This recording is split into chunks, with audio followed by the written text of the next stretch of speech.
नमस्कार, मैं चंदन कुमार और आप देख रहे हैं वाईसी रिपोर्ट। जहां बिहार में आप जो चुनाव आयोग का जो फैसला है गहन पुनरीक्षण का, वोटर लिस्ट के गहन पुनरीक्षण का अभियान का, उस पर जहां राजनीति चरम पर है, विपक्ष पक्ष और विपक्ष दोनों जो है आपस में भिड़े हुए हैं। इस बीच हम उस राजनीति में बिना पड़े हुए जो चुनाव आयोग का आदेश है उसमें जो कुछ जरूरी चीजें हैं, जो एक हर वोटर को ध्यान रखने वाली चीजें, हर एक वोटर जिसको ध्यान रखकर ये जो भी फैसला आया है उसमें अगर अपने मत के अधिकार को सुनिश्चित करना चाहता है तो वो इस वीडियो को जरूर ध्यान से सुने। इस वीडियो में मैं आपको बताऊंगा हर वो जानकारी जो इस चुनाव आयोग के इस अभियान से जुड़ा हुआ, और अगर आपसे इसमें थोड़ी भी चूक हुई तो आप वोट देने के अधिकार से वंचित रह जाएंगे। और जिस तरह की चर्चा उसके हिसाब से तो आपकी नागरिकता भी, अब चूंकि आपका वोटर का कार्ड ही नहीं रहेगा, वोट देने का अधिकार ही नहीं है, तो नागरिकता भी एक तरह से खतरे में। तो ये बहुत बड़ा मसला है, ये बिहार के हर एक आदमी के लिए ये वीडियो बेहद जरूरी होने वाला है। इसलिए इसमें क्या करना है और क्या नहीं करना है ये एकदम ध्यान से सुन लें, ये आपके लिए बेहद जरूरी है। ये मैं देख रहा था तो एक पोर्टल पे एक खबर थी, तो इसमें जो हमने कहा कि इसके हिसाब से आपको मैं बता देता हूँ, ये बहुत जरूरी है क्योंकि राजनीति के मुद्दों पर तो बातचीत होती ही रहेगी, लेकिन राजनीति के मुद्दों पर आप बातचीत करें, चौक चुक्कड़ पर आप बहसबाजी करें, लेकिन उसके साथ साथ इन चीज़ों का जो ये अभियान से जुड़े, जो सरकार की तरफ से यानी कि जो चुनाव आयोग की तरफ से जो दिशा निर्देश जारी किए हैं उसको एकदम ध्यान से फॉलो करें। पहले तो समझ लें, जो मैं भी आपको बता रहा हूं उसको आप समझ लीजिए, क्या प्रोसेस है, क्या तरीका है ऑनलाइन और ऑफलाइन जो है इसको अपना फॉर्म भरने का, वो समझ लें। उसके बाद जो है और किसी काम में लगे, क्योंकि ये बेहद जरूरी, ये नहीं रहेगा तो आप वोट देने के अधिकार से तो वंचित होंगे ही होंगे। और आप समझ सकते हैं जब आपका वोट नहीं आप दे पाएंगे तो आपकी नागरिकता पर भी जो है ये सवाल उठेगा। ये तो उसका एक मतलब है। तो ये है। इसमें देखिए कौन से, अब देखिए दो तरीके हैं। एक जो ऑफलाइन आप आवेदन कैसे करें, है ना, और है कि ऑनलाइन। मान लीजिए जो लोग बाहर हैं या जो इंटरनेट जो टेक्नोलॉजी के मामले में उनको जानकारी अच्छी है तो वो ऑनलाइन भी इसमें भाग लेकर जो है अपने डॉक्यूमेंट्स को सही कर सकते हैं। और वही कर रहा हूँ कि दो तरीके, एक तो ऑफलाइन और एक ऑनलाइन। तो ऑफलाइन हम कैसे करें, पहले हम ऑफलाइन करें, हम आपको समझा दे रहे हैं। जो फॉर्म 6 है, जिसको गन्ना फॉर्म कहते हैं, वो बीएलओ से लेकर जो तुरंत जो उसमें लिखा हुआ है, आप जैसे ही गन्ना फॉर्म लेंगे यानी कि जिसको फॉर्म 6 कहते हैं, उसको लेकर उसमें जो जो जरूरी दस्तावेज हैं, जो डॉक्यूमेंट वो कह रहा है फॉर्म में किसको शामिल करें, तो वो फोटो के साथ आप लेकर जमा कर सकते हैं। सबसे बड़ी बात जो इसमें ध्यान है, ये तारीख 26 जुलाई लास्ट तारीख है, तभी तक आप इसमें जो है चाहे ऑफलाइन हो या ऑनलाइन, ये आप 26 तारीख तक ही आप इसमें फॉर्म को भर सकते हैं। और अगर दस्तावेज उपलब्ध नहीं है आपके पास, मान लीजिए कोई डॉक्यूमेंट्स आपको देने हैं नहीं है, तो कोशिश तो करिए कि देखिए रिस्क मत लीजिए, सारे डॉक्यूमेंट्स मिल जाए जो है। अगर मान लीजिए जब नहीं हो पा रहा है तब भी आप फॉर्म भरकर जरूर दें, वहां पर है ना बीएलओ को आप जरूर दे दें। और आपको हमने बताया कि 26 जुलाई तक जो है ये लास्ट डेट है। और जो मतदाता उसमें भी दस्तावेज नहीं दे पाएंगे, वो 1 अगस्त से, मान लीजिए 26 जुलाई तक वो नहीं जमा कर पाए, तो वो क्या करें, 1 अगस्त से लेकर 1 सितंबर 2025 के बीच जो है, जो दावा आपत्ति अवधि में, नहीं कहते हैं कुछ भी हम जारी करते हैं तो उस पर किसी का ऑब्जेक्शन हो तो वो जो है, तो उस अवधि में जो है दस्तावेज जो है वो जमा करा सकते हैं।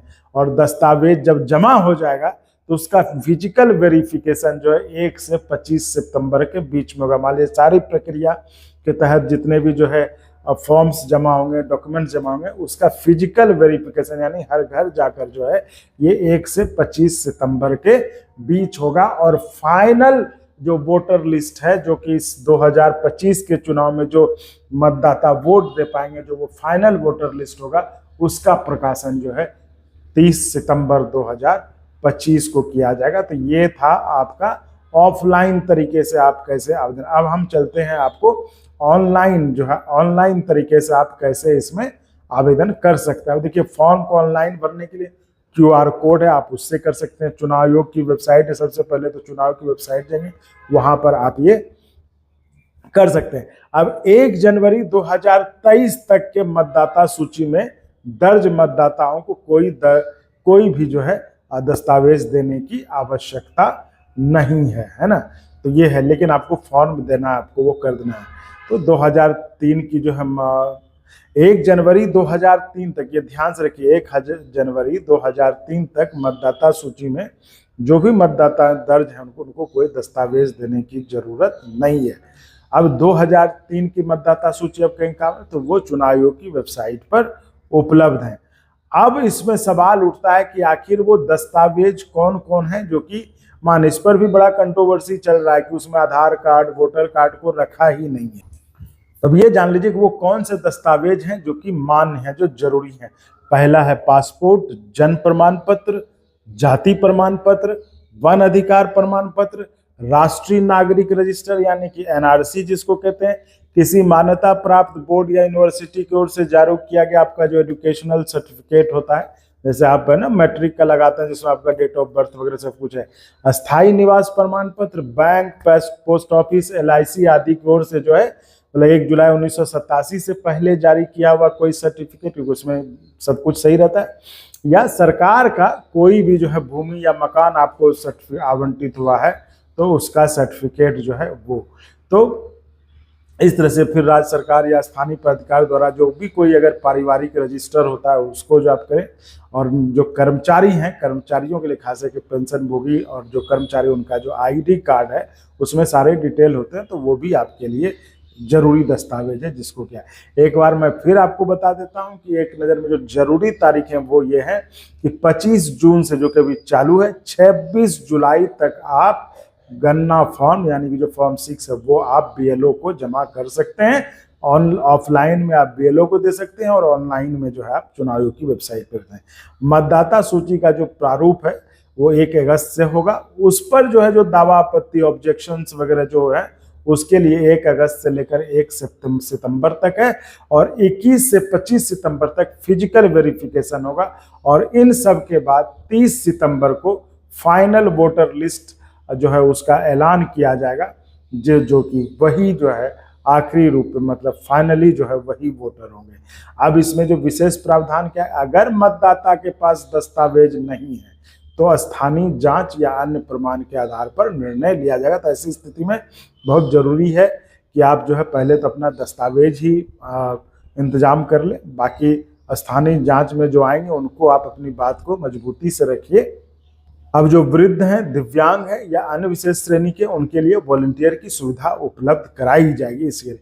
और निर्वाचन ने स्पष्ट किया है कि योग्य मतदाता का जो है सूची से, हालांकि मतलब उन्होंने ये श्योर किया है कि अगर योग्य मतदाता हैं, एलिजिबल वोटर हैं, उसका नाम जो इस वोटर लिस्ट से बाहर ना हो, इसके लिए सिस्टम को ट्रांसपेरेंट बनाया जाए। लेकिन जिस तरह की राजनीति चल रही है, जिस तरह के दावे और प्रतिदावे, जिस तरह से शंकाएं व्यक्त की जाए, तो हर एक बिहारी के दिमाग में इसका खौफ जरूर है, डर जरूर है, कहीं उसका नाम रहेगा या नहीं रहेगा।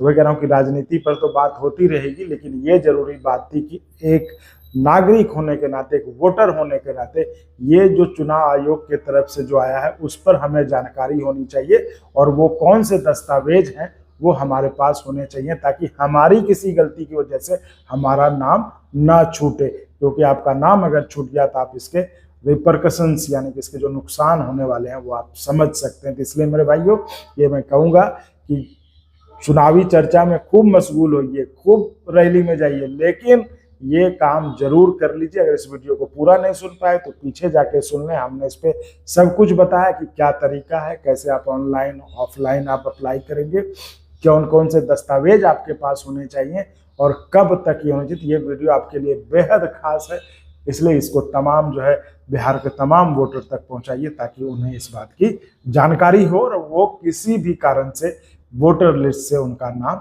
ना कटे। तो चलिए साथियों, हम चर्चा जारी रखेंगे अगले वीडियो में और किसी मुद्दे पर, लेकिन ये मुझे लगा कि आज ये वीडियो बनना चाहिए जिसमें कि हर वोटर, बिहार का हर एक वोटर जो है अपने वोट की रक्षा कर पाए, वोटर लिस्ट में अपने को बरकरार रख पाए। तो उसके लिए ज़रूरी है इन चीज़ों को जो मैंने इस वीडियो में बताया उसको आप ध्यान रखें। तो साथियों, इस वीडियो में फिलहाल इतना ही। आप ऐसे ही चैनल को शेयर, लाइक, सब्सक्राइब करते रहिए। बहुत बहुत धन्यवाद। और अगर आपको अच्छा लगा तो एक बार और आपको मैं कहना चाहूँगा कि आप इसको प्लीज़ सब्सक्राइब और शेयर करते रहें ताकि हमारा भी मनोबल और सपोर्ट बना रहे।